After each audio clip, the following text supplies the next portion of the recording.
va rencontrer des artisans un peu partout en Corse. Je sais pas vraiment comment Max veut intégrer ça dans le magazine, mais j'aime bien l'idée du road trip. À cause de la pollution de l'environnement, on peut se dire que le Kidine est en voie de disparition.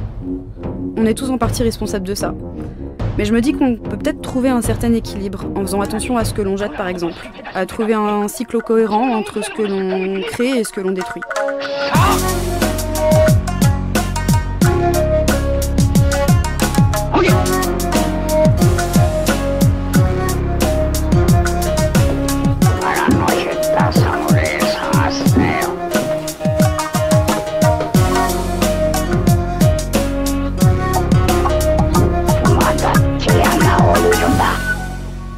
Du coup, est-ce que tu peux m'expliquer un petit peu le concept de ta boutique et d'où est-ce que ça vient? Alors la malle de Louise, justement, ça tombe bien, on est vraiment à côté de la malle de Louise. Donc c'est la malle de ma grand-mère.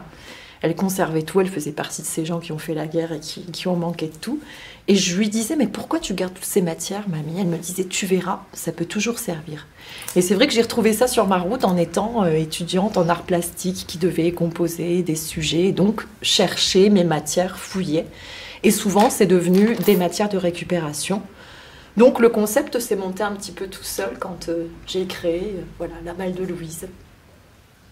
Donc là, je te présente ce qu'on peut obtenir en fait au niveau chambre à air, mais adapté vraiment dans un petit collier, comme de la dentelle. Très souple, hein, tu peux toucher. Vraiment de la dentelle, tu peux essayer hein, d'ailleurs. Hein, matière très agréable à porter, plutôt comme ça. Voilà, tu me diras ce que tu en penses. Donc, à porter sur un décolleté, à même la peau. Tu vois.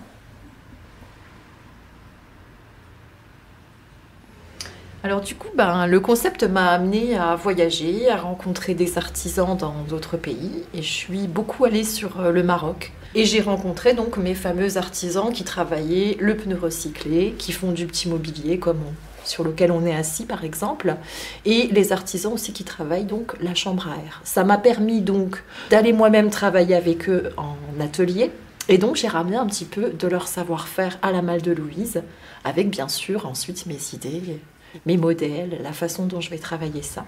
On travaillait énormément avec ces matières recyclées parce que la population a appris dès le départ, de par ses faibles moyens économiques, de réadapter un petit peu tout ce qu'elle va pouvoir récupérer, que nous on considère justement comme des déchets.